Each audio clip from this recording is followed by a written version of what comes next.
Hoje a gente vai mergulhar num material que é, assim, uma verdadeira cápsula do tempo. Um livro de 1880, escrito por ninguém menos que P.T. Barnum. O próprio? Exato. E quando a gente pensa nele, vem à mente o circo, o espetáculo, talvez até o vendedor de fumaça, né? Uhum. Mas ele também escreveu um guia chamado A Arte de Ganhar Dinheiro. E a grande pergunta que fica é: o que um showman do século XIX, um mestre da publicidade, pode de fato nos ensinar sobre finanças e carreira hoje? Eu estou genuinamente curioso para descobrir. Pois é, e acho que a primeira coisa que a gente precisa ter em mente é justamente essa, de quem estamos falando. Este não é um livro de um economista, de um guru de investimentos moderno. Certo. É um manual prático, quase um guia de conduta, sabe? De um homem que faliu e enriqueceu algumas vezes. Ele está muito mais focado no caráter, nos hábitos, no como ser para prosperar, do que em qual ação comprar. Entendi. Então, o nosso desafio aqui é separar o que ainda é um conselho de ouro do que é só uma curiosidade de uma época que já passou. Perfeito. E o ponto de partida dele já me pegou de surpresa. Ele diz que, na América daquela época, ganhar dinheiro era relativamente fácil. O verdadeiro desafio era conseguir manter o dinheiro. Isso. E a chave para isso, segundo ele, não era ser pão duro, mas praticar o que ele chama de economia verdadeira. A história que ele usa para explicar isso é ótima. Qual delas? A da dona de casa. Exato. A da mulher que economiza centavos em velas. Se recusa a acender uma segunda para poder ler à noite, mas aí vai para a cidade e gasta uma fortuna em fitas e laços que não precisa. Nante nisso é que estamos em 1880 e o Barnum já está definindo um dos pilares do planejamento financeiro pessoal de hoje, a importância de focar nos grandes gastos, não nos pequenos. Sim. Não adianta cortar o cafezinho se você troca de carro todo ano, sem precisar. Exato. A outra anedota do empresário que reutiliza envelopes velhos, mas dá festas caríssimas, mostra essa mesma falta de foco.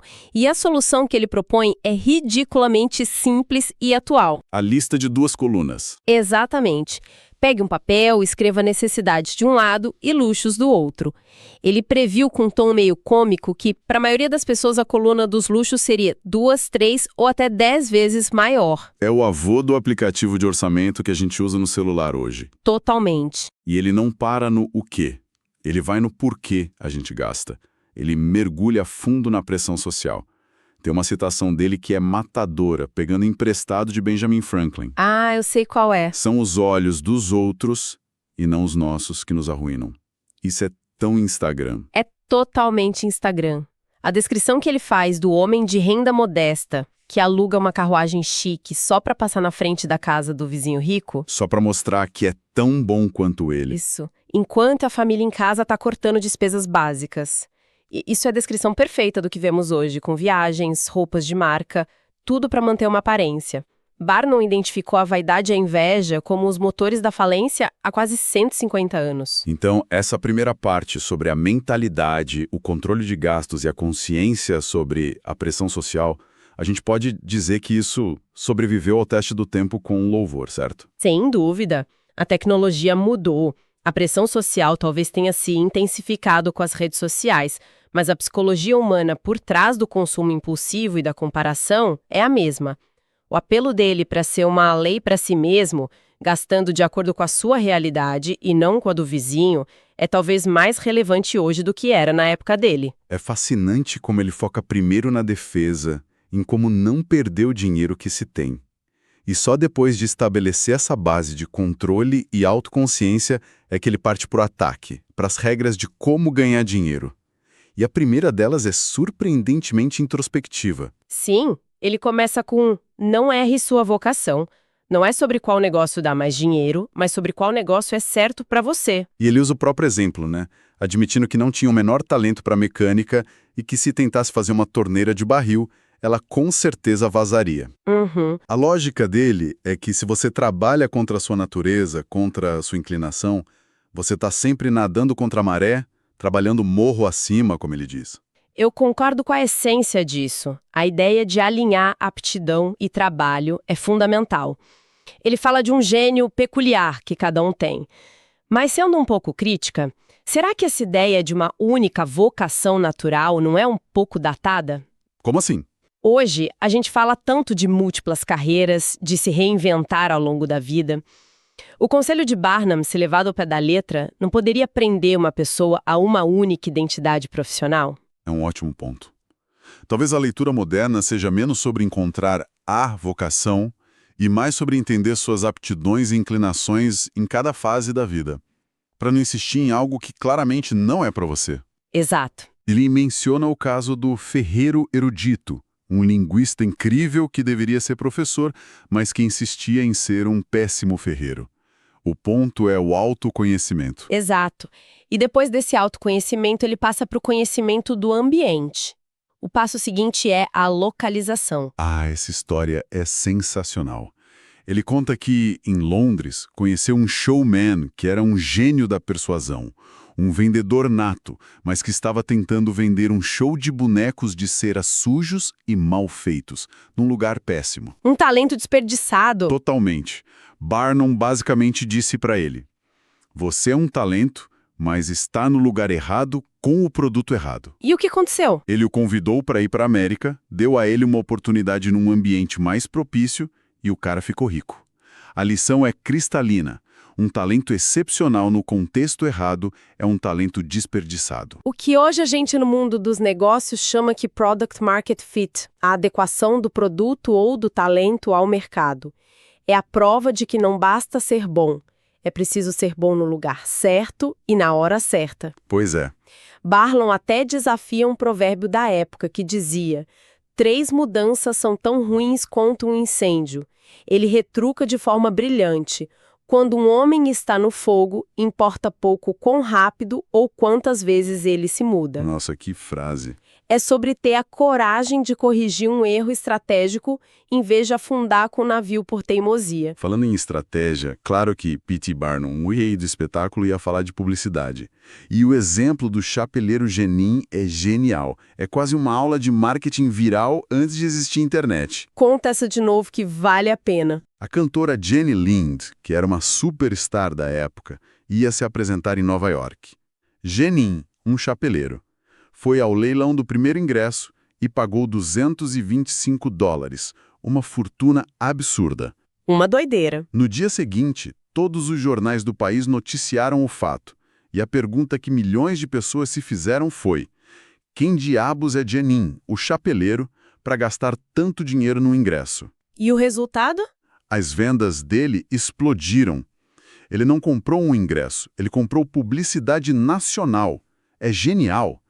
Hoje a gente chamaria isso de marketing de influência, de criar um buzz. O cara viralizou em 1850. E Barnum entendia a mecânica por trás disso. Ele não acreditava em publicidade esporádica. Ele tinha uma teoria de que o cliente precisa ser exposto a um anúncio várias vezes. Ah, sim. Ele diz que na primeira vez a pessoa não vê, na segunda ela nota, na terceira ela lê, na quarta olha o preço, na quinta comenta com a esposa, na sexta decide comprar e na sétima finalmente compra. A famosa frequência 7 da publicidade. E a analogia que ele usa para quem para de anunciar no meio do caminho é hilária. É como um homem que gastou seu último dólar para ficar bêbado e precisava de mais 10 centavos para completar o serviço. É isso, ou você vai até o fim, ou todo o dinheiro investido antes foi para o lixo. Então, essa parte sobre as ferramentas para o sucesso, vocação, localização e publicidade, parece ser um misto, né? A essência é atemporal, mas talvez a gente precise adaptar alguns conceitos, como o de vocação única. Concordo. Agora, ele também dedica uma boa parte do livro às armadilhas, aos perigos no caminho. E a principal para ele é a dívida. A forma como ele descreve é muito forte. Ele chama de uma posição de escravidão que rouba o autorrespeito de uma pessoa. A imagem de trabalhar por um cavalo morto é muito poderosa. A ideia de continuar pagando por algo que você já consumiu, que já acabou, que não existe mais. Mas essa visão não é um pouco radical demais para os dias de hoje? Quer dizer, é quase impossível comprar uma casa ou financiar um estudo sem algum tipo de dívida. Como a filosofia dele se aplicaria, por exemplo, a um financiamento imobiliário? Essa é a pergunta-chave. E ele mesmo, de forma sutil, faz essa distinção. Ele não é contra toda a dívida. Ah, é. Sim, ele cita um quaker que diz ao filho para nunca se endividar, a não ser que seja para comprar estrume. Estrume? Estrume, fertilizante. A ideia é que o estrume é um investimento que vai gerar uma colheita maior e assim se pagar. Ele diferencia a dívida de consumo, o cavalo morto, da dívida de investimento, que constrói valor. Entendi. O financiamento de uma casa, que se valoriza, ou de uma educação, que aumenta o potencial de ganho, se encaixaria na categoria do estrume. Faz todo sentido. É a diferença entre a dívida que te escraviza e a dívida que pode te alavancar. A analogia dele para o dinheiro é perfeita. Um servo excelente, mas um mestre terrível. Exato. Quando os juros trabalham para você em investimentos, o dinheiro é o seu servo. Quando trabalham contra você numa dívida de cartão de crédito, ele é o seu mestre. É simples assim. Outra armadilha que ele aponta, isso sou incrivelmente familiar. Ele fala das operações externas, de pessoas que ficam ricas em seus próprios negócios, que entendem do riscado, e aí são seduzidas por uma especulação numa área que não conhecem nada. Uhum. Elas botam todo o dinheiro, perdem tudo, e descobrem que fora da sua área são como Sansão sem seus cabelos. Onde você já ouviu isso antes? Parece algo que a gente ouviria de um Warren Buffett hoje, não? A ideia do círculo de competência, de só apostar naquilo que você realmente entende. É impressionante como esse conceito já estava lá, com outras palavras, em 1880. Completamente. A tentação do dinheiro fácil em uma área que a gente não domina é um dos contos mais antigos do mundo financeiro. E é uma armadilha que pega tanto os novatos quanto os veteranos, que ficam arrogantes com o sucesso em suas próprias áreas. A lição de Barnum é: o sucesso não é transferido automaticamente. E, por fim, ele entra nos hábitos pessoais, com opiniões bem fortes sobre fumo e álcool. E aqui o tom dele fica bem moralista, o que pode soar um pouco datado. Sim, o tom moralista típico da época. Mas, se a gente filtrar isso, a lógica por trás é puramente pragmática. Ele não está apenas falando de pecado, está falando de negócios. Certo. Ele mesmo conta que fumava 15 charutos por dia até ter palpitações e achar que ia morrer do coração. Para ele, a saúde é a base da fortuna. Então, o argumento dele é funcional. Ele diz que, para ganhar dinheiro, você precisa de clareza mental para ver que 2 mais 2 são 4, e que um cérebro turvo por bebidas intoxicantes simplesmente te impede de fazer negócios direito. Exatamente. Então, voltando à nossa pergunta inicial, o que sobreviveu e o que é curiosidade? O tom moralista é uma curiosidade histórica, mas a ideia de que sua saúde física e mental é seu principal ativo para a construção de riqueza, isso é absolutamente atemporal. Uau! Então, fazendo um balanço, as regras de Barnum de 1880 são, na sua maioria, surpreendentemente modernas. Conheça a si mesmo, encontre seu mercado, gaste com consciência e não para os outros, use a dívida como ferramenta e não como algema e, principalmente, mantenha o foco naquilo que você entende. O fio condutor de tudo isso é o caráter e a diligência. Ele não acredita em sorte, ele acredita em método, em causa e efeito. Uma coisa que ele observa e que acho fascinante é o ciclo social. O ciclo social. Ele diz que os meninos pobres muitas vezes ficam ricos porque aprendem na marra o valor de cada centavo.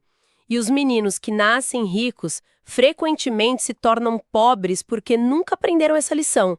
Nasceram com a tal colher de ouro na boca. Para Barnum, a experiência de construir vale muito mais do que o capital herdado. E ele fecha o livro com uma reflexão que amarra tudo isso.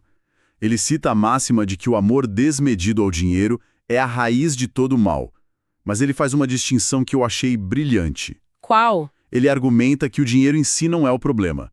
Quando bem usado, ele se torna uma ferramenta poderosa para abençoar a humanidade, financiando educação, artes, ciência. E é aí que ele nos deixa com uma provocação.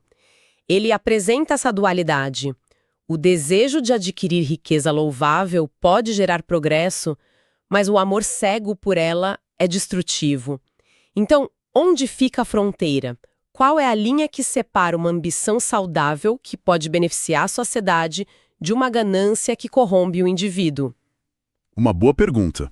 Ele sugere que a resposta está em usar a riqueza como uma amiga da humanidade. A questão que fica para a gente hoje é: o que isso significa na prática? Como uma pessoa no mundo atual poderia definir e viver essa ideia de forma concreta?